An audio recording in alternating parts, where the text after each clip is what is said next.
कलाम साहब ने एक किताब लिखी, मैं यहीं से शुरू करूंगा और मैं चाहूंगा कि आप सब एक बार उस किताब को जरूर पढ़ें, इग्नाइटेड माइंड्स। मालिक का जो सबसे बड़ा तोहफा है, भगवान, खुदा, जो भी हम उसे कहें, वो है मन। Ignited minds.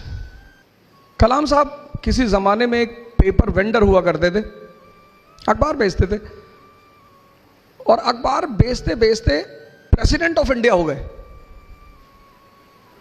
उनकी जो सबसे बड़ी बात जिसने मुझे बहुत प्रभावित किया, बहुत ज़्यादा, मतलब मैं पढ़ने के बाद एक लंबे समय तक सोचता रहा कि ऐसा संभव है, ऐसा पॉसिबल है।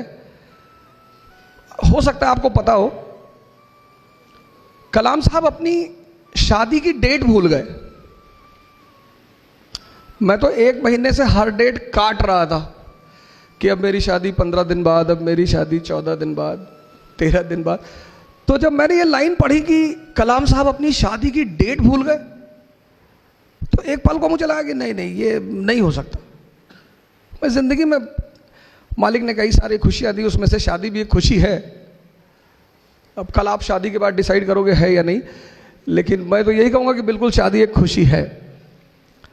अब सवाल यह है कि इतने बड़े सारे लोग जो हम, जिनकी फोटोग्राफ हमारे चारों तरफ लगी है, इनमें कॉमन क्या है?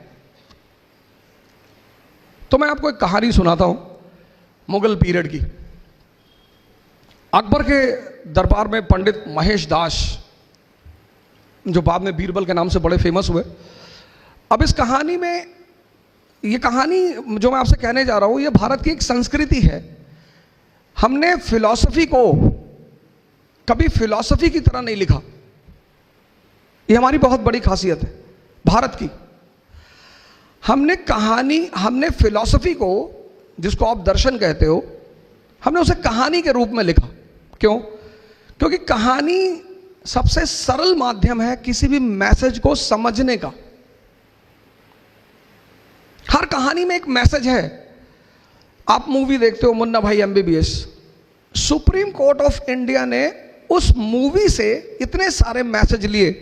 पहला मैसेज,